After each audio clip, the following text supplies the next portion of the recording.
Hi everyone, welcome back to our channel. As usual, I'm bringing you our brilliant scholars from the Kemet Masai Academy so that you can share in our experience and know that you too can accomplish. So the scholar that I have for you this evening is Jair James. We're going to be chatting with Jair and his mom, Mrs. Sandina McPherson James. So Jair is going to share his experience. Now, this brilliant young man at the age of 11 years old did City and Guilds, mathematics and English language, and CSEC, mathematics and human and social biology, as well as his PEP subjects. So Jair is going to tell us all about it. Jair, welcome. Sandina, welcome.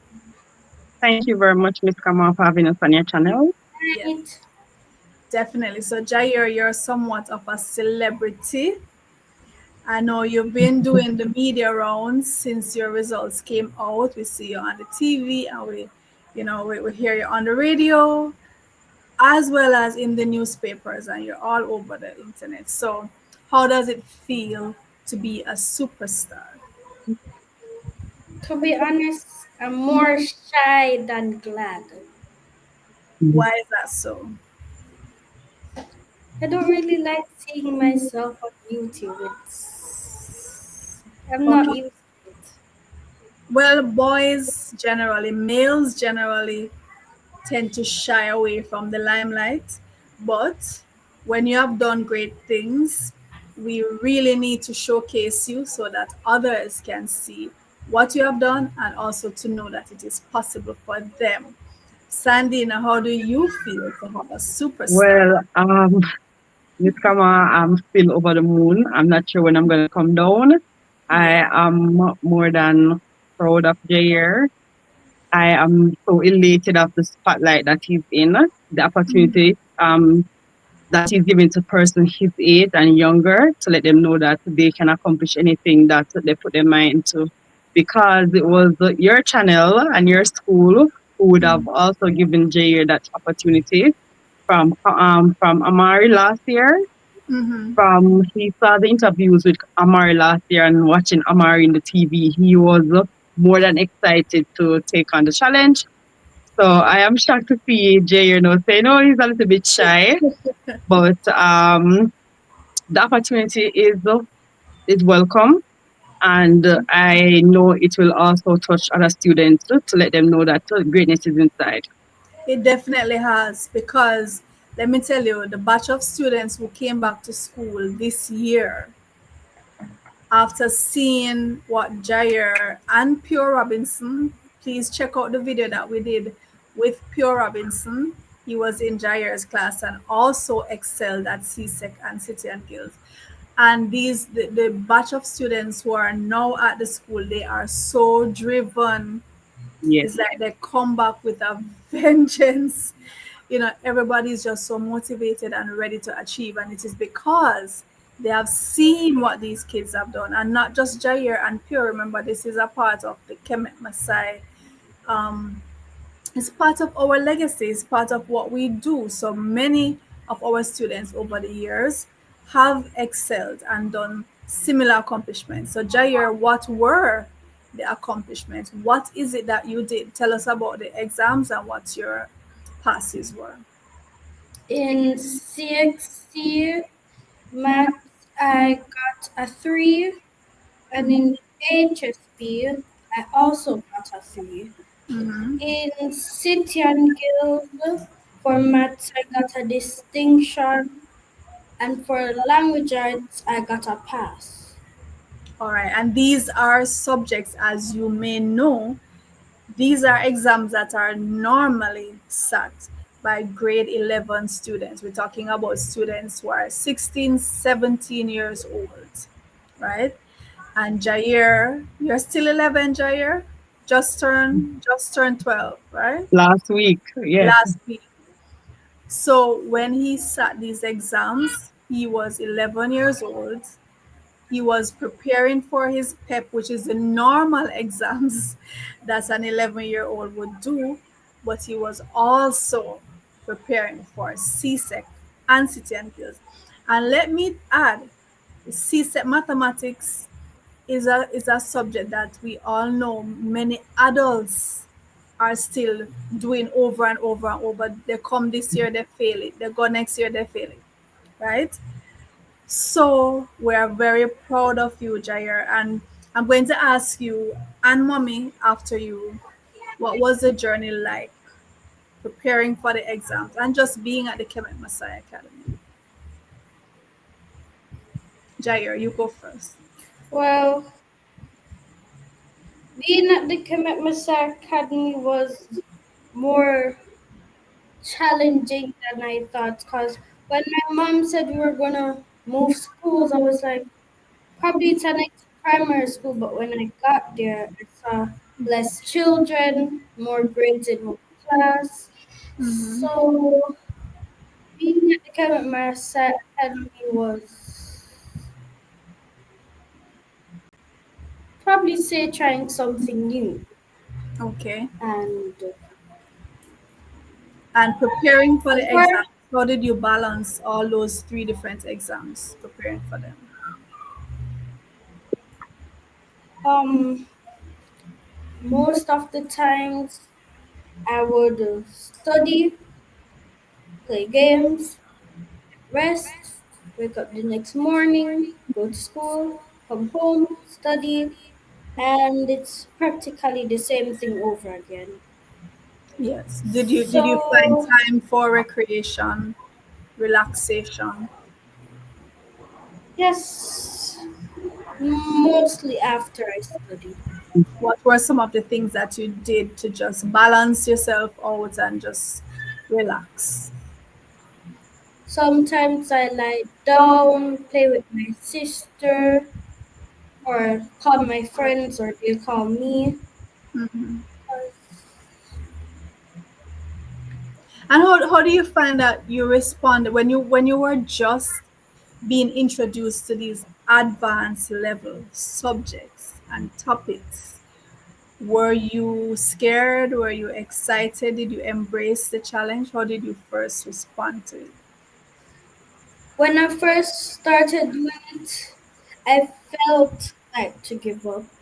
But after a couple of days, I get used to it. It's the same schedule, and then things just began to get easy. Okay. So definitely after doing it over and over, it becomes a part of you. Sandina, what brought you to Kemet Messiah Academy? Uh, so what would have brought us to Kemet? It was that I saw that my daughter needed a little bit more attention than Jair needed. So And she this was is attending, Genesis. that is All Genesis right. James. Genesis Genesis also was was at the school. Yes, sorry. yes. So Genesis was attending Immaculate Prep. I did not see the results. I moved her to Software Primary.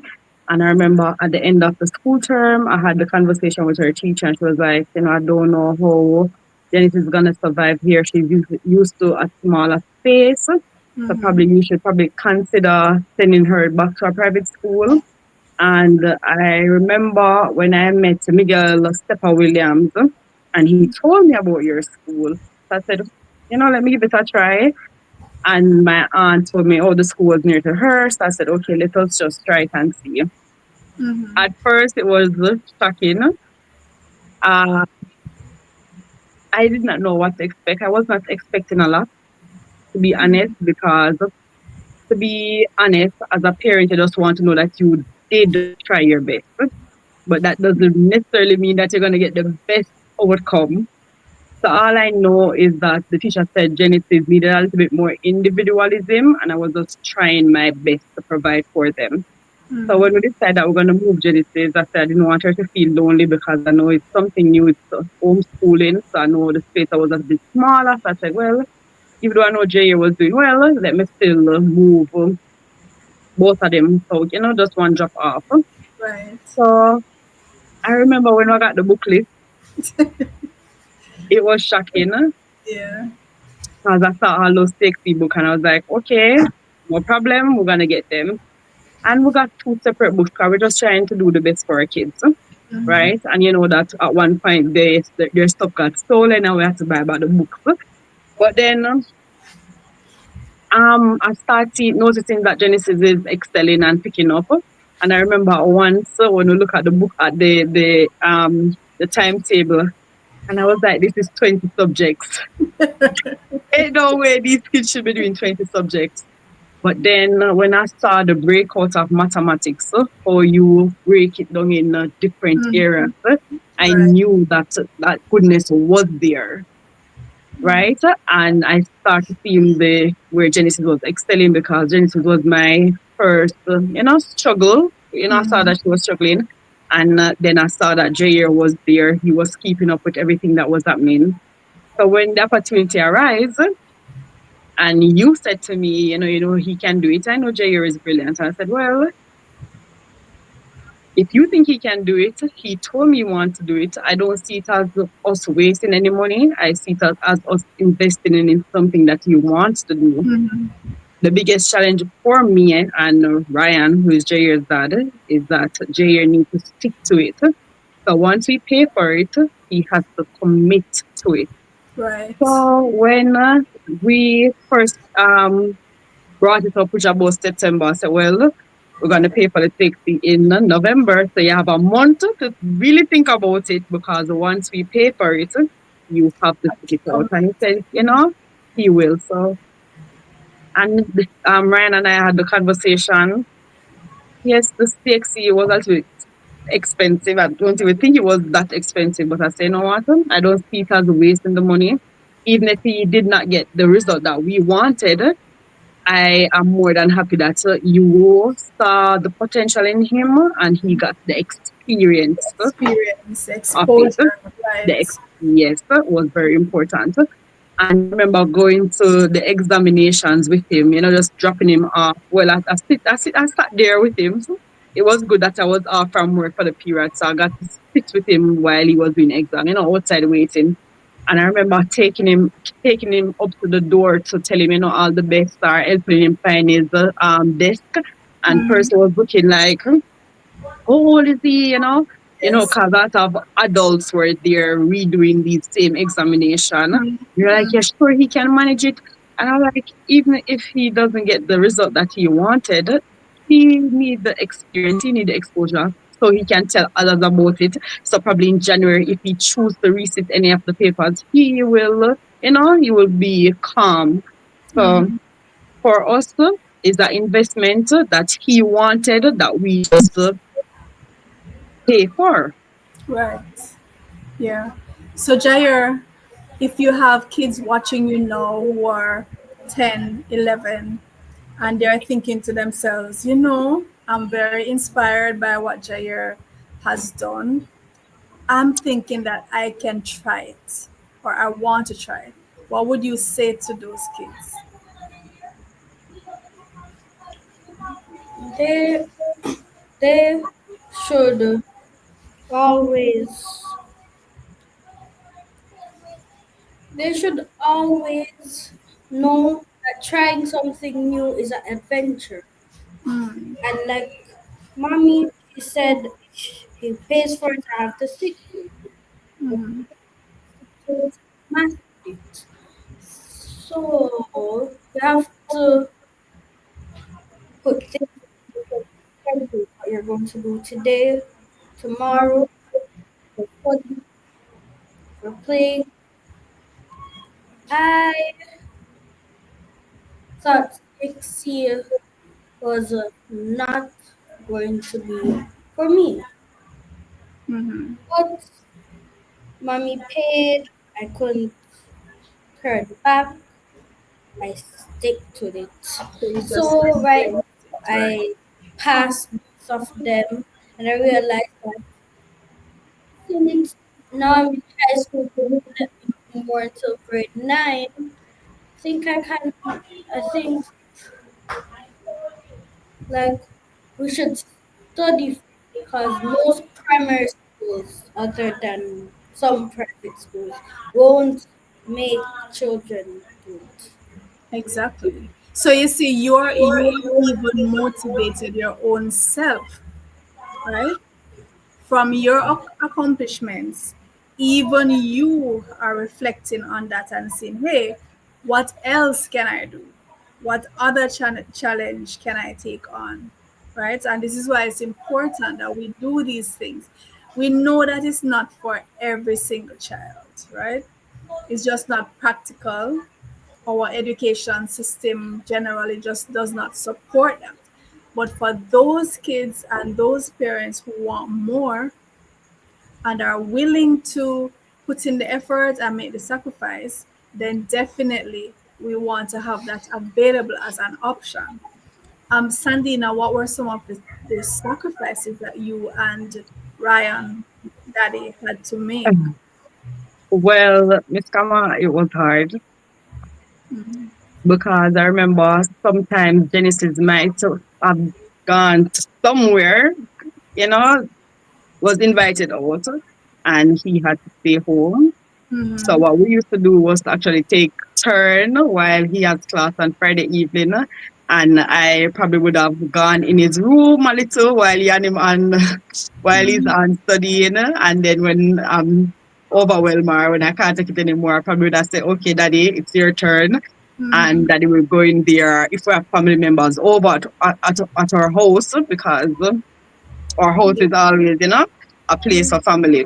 So if they are over and he might have to be locked away in his room, then I say, okay, I spend an hour in there with him so he don't feel lonely. And then Right. Ryan, as well as they have to know when to give them a break. Mm-hmm. He used to go to the pool to just swim and to relax his mind. I remember one Friday night, it was so bad for him that the Saturday morning I got up and like, okay, we're gonna have breakfast, but let us go to the beach. So we actually took the breakfast to the beach Yeah. and sat there and had breakfast there. So, just little things like that you have to know when to tone it down, when to change some things, you know. Mhm. So Yes. you have to see the need of, as a parent, like, okay, I know he has this studying coming up. We know this exam is very important, but what can we do in the meantime to just bring down the level of anxiety to let him understand that you're a person, you're a child. I see the struggle, but you just have to, keep him calm. I remember even Mhm. you say, we should get some Epsom salt, let him soak his feet in it to help him relax. So we did things like that because not Mhm. just providing the financial, just not you don't just want to be the provider of the Right. of finances. You Right. also want to be there emotionally. You want to The support support. system. Mhm. Yes, that is very important. You spoke about Jair making the commitments and then being held accountable to stick to it. Yes, You too, as parents, had to come to a point where you commit to the journey. And I am pretty sure that there were either friends or relatives or just people who saw you in the bookshop picking up these books, these CSEC books for an 11-year-old, and probably gave you the side eye or made some snide remark or say some negative things. yes. How did you counteract that? It was always there. Sorry, Miss Kama. It was always there, but I felt proud. Mm-hmm. I feel like I am taking on something new, something that is outside of the norm. Right. And I love that experience. It wasn't frightening for me any at all. I enjoyed the question. I enjoyed telling them, oh, there's a school in Greater Portmore, Clement Masai. I enjoy sharing what the school is about. I was not Yes. phased. And I remember when we purchased in the books, and even a friend said, buy one set, they're so expensive. And like, they're going to need this in high school. Exactly. So and I can look at it today. I have all these books just waiting on them to pick them back up again. Well, for Jair, he doesn't need his maths book anymore, Right. but they're there. So for me, I enjoy it. I am proud to be a parent of Kemet Masai, to be honest. And as much as my older daughter Genesis did not do the sexy math in grade 6, I'm telling you, Genesis is taking her high school by storm where math is concerned. Her Right. maths grade is 98%. You see where the hard work is really paying off. Yeah. We're Yeah. all trailblazers, all trailblazers. And as we wrap up, I just want to say um, this is an effort that involves the parent, the child, and the school. And I always say it, once those three factors are in place and everybody's on board and willing to play their role, to do what they need to do, then the magic happens. I always say that, right? For those parents who didn't know it was possible, for those kids who didn't know it was possible, well, we're letting you know today. It Yeah. is quite possible. It has been done.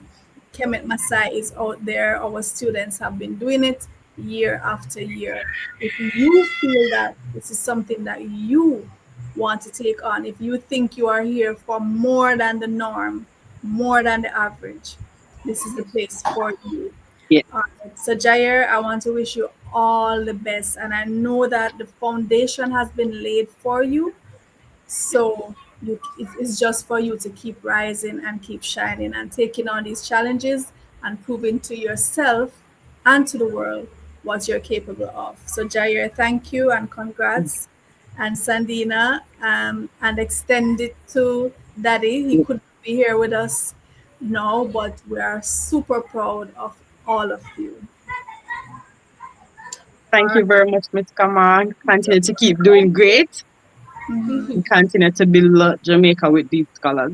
Yes, definitely. I'm committed to it. I believe in these youngsters and I love to see them.